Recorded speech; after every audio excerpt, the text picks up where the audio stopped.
Bonjour les amis, on se retrouve enfin dans la serre. Croyez-moi, ça avance, ça avance. Il y a encore quelques petites retouches à faire. Il y a encore un petit peu d'air qui rentre forcément, c'est un vieux coucou. Mais c'est en train de se monter tout doucement. J'espère que vous, ça va bien. Et que tout va bien chez vous. Voilà. Alors, aujourd'hui, on va parler des tomates. Et on va arriver dans la troisième phase. Vous avez vu que ce week-end, je les ai réempotées pour la troisième et dernière fois. Et qu'il y aura, disons, elles vont déménager du 1er au 15 avril ici dans la serre.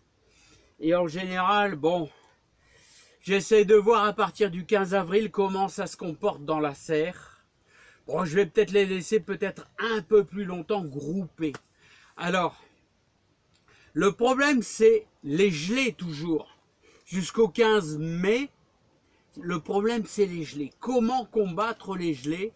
Voilà, sachant qu'on commence à avoir des tomates qui font déjà, 20 cm, qu'on a semé fin janvier, là, et on ne peut pas toujours les tenir dans la maison parce que ça prend de la place et tout. Alors je vous propose de faire un deuxième abri, un cocon dans la serre, faire un cocon dans la serre. Voilà, alors tous ceux qui ont une petite serre pourront faire la même chose. Attention, il ne faut pas forcément que ça soit super beau. On ne cherche pas l'esthétique, on ne cherche pas à faire beau, on cherche à obtenir de l'isolation avec de la lumière.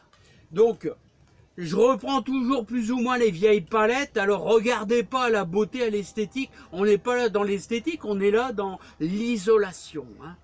Alors, cherchez à conserver ces tomates parce qu'on ne peut pas les conserver in vitam aeternam dans la maison. Alors, ça va faire 1 heure que je suis en route, là. Alors, je suis en train de faire mon cocon, là. Alors, vous voyez mon cocon. Je vais les enfoncer un tout petit peu dans la terre. J'ai mis un petit thermomètre de sol. C'est un thermomètre qui mesure normalement la température du sol. Voilà. Mais je ferai peut-être quelques petites analyses. Alors, avant de mettre les tomates. Mais les tomates, elles ont encore au moins, on va dire, une grosse semaine à la maison, là. Réempotées, elles ont pris un coup dans le sifflet du fait que on casse un tout petit peu de racines. Il y a toujours des petites racines. Donc là, ça y est, tout va bien. Il y en a une quarantaine, il y en a même beaucoup. Et il y a même mes andines cornues qui sont sorties. Et je vous ferai voir ça un autre jour. Par contre, j'aurais aimé vous faire voir comment étirer la bâche. Il faut être 3. Ici, elle fait 9 mètres la serre.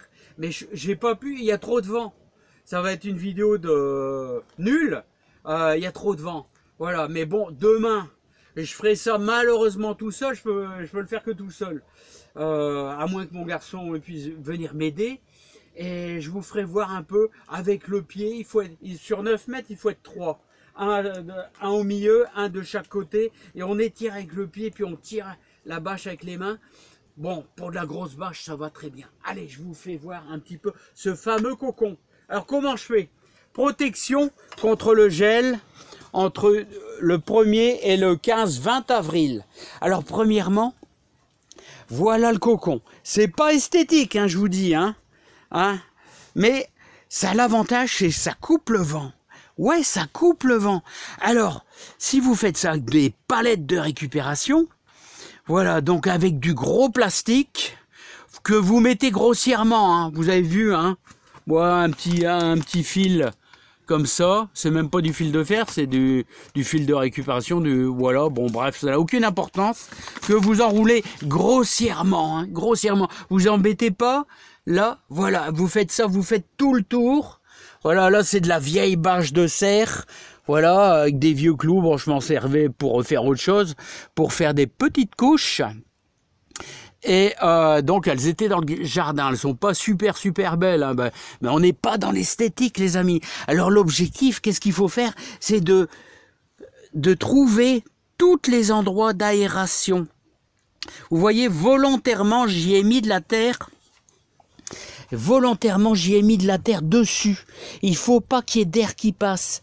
Alors là, vous avez le vent nord. Ici, vous avez le vent nord. Alors ici, vous voyez, il faut bien mettre de la terre. Faut pas qu'il y ait de vent qui passe. Un filet d'air, vous voyez, là, c'est pas bon, par exemple. Là, vous avez de l'air qui passe. Il va falloir colmater un peu mieux. Je vous dis, c'est pas fini, hein. C'est pas fini, hein. Voilà. Parce que là, vous voyez le filet d'air, là, vous voyez, ça rentre. Alors, si vous avez de l'air qui est à -1, -2, eh bien, bon, c'est pas dit que ça gèle, hein, parce que bon, il en faut quand même beaucoup plus. Alors, je vais les enterrer un petit peu. Comme ici, on a 12 degrés dans la serre. 12 degrés, je sais pas s'il va s'aligner. Voilà, 12 degrés dans la serre. Enfin, 12 degrés. C'est un thermomètre de sol. Hein. Il mesure la température du sol. J'aurais dû peut-être l'enfoncer plus profondément pour avoir le sol, mais on cherche pas à avoir le sol, on cherche à avoir l'atmosphère. Donc ça serait peut-être plus logique de le mettre comme ceci, mais pas en contact avec le sol. On aura la température vraiment de l'air à l'intérieur, tout simplement. Hein. Et puis bien sûr, vous avez la petite porte qui est au-dessus. Là, que je viendrai refermer. Et j'ai encore un vieux bout de bâche pour faire le tour. Alors, vous pouvez imaginer plein de trucs. Hein. Vous pouvez imaginer mettre une planche de là à là. Là, ça sera plus dur. D'ici à là. Voilà, pour faire vous mettez un voile protecteur supplémentaire. Hein. Ensuite, rien ne vous empêche, les amis, de mettre, quand les nuits sont vraiment fraîches, quand on signale dégelé, de mettre une vieille couverture, et le lendemain matin, à 8-9 heures du matin, vous venez retirer votre couverture. Moi, j'ai intérêt de prévoir, hein, parce que bon, moi, je vais travailler de bonne heure, donc je peux pas toujours être disponible, les amis, c'est dur. Hein. Donc, alors, vous voyez, il faut tout prévoir. Il faut essayer de calfeutrer au mieux. Alors vous pouvez, si vous avez du voile de forçage, du voile protecteur, du voile de protection, vous pouvez carrément entourer vos palettes. Hein. Ça va très bien aussi. Hein. Mais mettez quand même du plastique. Hein. Alors voilà. Donc là, c'est les prémices. Vous voyez, j'ai pas encore fini. Ça a déjà bien avancé. C'est à 3/4 fini. Mais on les mettra dedans. Alors, on aura une double protection. Mais ici, il y a pas mal d'air qui passe. Regardez, je l'ai surélevé volontairement. Donc, tout le vent va passer en dessous. Parce que, je vais vous dire, dans les serres, il faut de l'air. Hein, faut de l'air. Hein. Autrement, vos tomates risquent d'être malades. Il faut de l'air. Donc, ici, à partir du mois de mai, c'est infernal. Il fait une température... on peut se balader... on peut se balader vraiment très découvert. J'allais dire autre chose, mais bon, très découvert. Hein. Allez, amis, je vous adore tous et je vous dis à bientôt. Et mon petit système anti-gel à tomates, il y en a beaucoup qui utilisent ce système-là. Alors, c'est pas esthétique, hein, c'est pas beau, hein, c'est sûr. Mais bon, hein, j'ai fait ça il y a X années, c'est pas mal aussi. Allez, à bientôt, hein, parce que moi, elles grandissent, il y en a 40, il y a du monde. Allez, bye bye les amis.